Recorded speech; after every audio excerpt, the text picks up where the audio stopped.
আসসালামু আলাইকুম বন্ধুরা, বাইরে প্রচুর বৃষ্টি হচ্ছে। এই বৃষ্টির দিনে কি করা যায় ভাবলাম পেঁয়াজু বানাবো।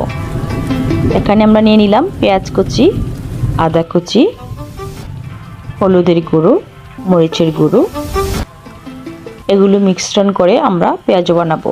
সাথে দিয়ে দিলাম বেসন আটা।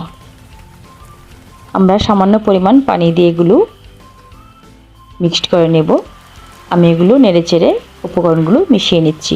দেখুন বন্ধুরা, আমি একটু ঝাল ঝাল বানাবো, সেজন্য মরিচের পরিমাণটা একটু বেশি দিলাম। আপনারা যারা ঝাল খেতে চান না, মরিচের গুঁড়োটা পরিমাণে কম দিবেন। ঝাল ঝাল খাবার অনেকেরই পছন্দ, আমাদের ভালো লাগে, তাই আমি একটু ঝাল ঝাল বানাবো, সেজন্য ঝাল রেডি করলাম। আমরা মাটি চুলো রান্না করব। চুলো জ্বালিয়ে নিলাম, কড়াইয়ে সামান্য পরিমাণ তেল দিয়ে দিলাম। কড়াইটা গরম হয়ে এসেছে, পেঁয়াজগুলো ছেড়ে দিচ্ছি। দেখুন আমাদের রান্না কেমন হচ্ছে। মাটির চুলা রান্না করতে কার কার ভালো লাগে কমেন্টে বলতে পারেন।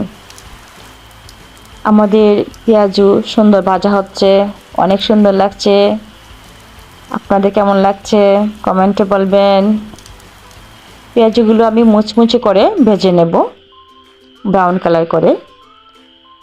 যে কোনো জিনিস একটু মুচমুচে হলে খেতে ভালো লাগে, তাই আমি এগুলো মুচমুচে করে ভেজে নিলাম। দেখুন কেমন হলো কমেন্টে বলবেন। আসসালামু আলাইকুম, ধন্যবাদ সবাইকে।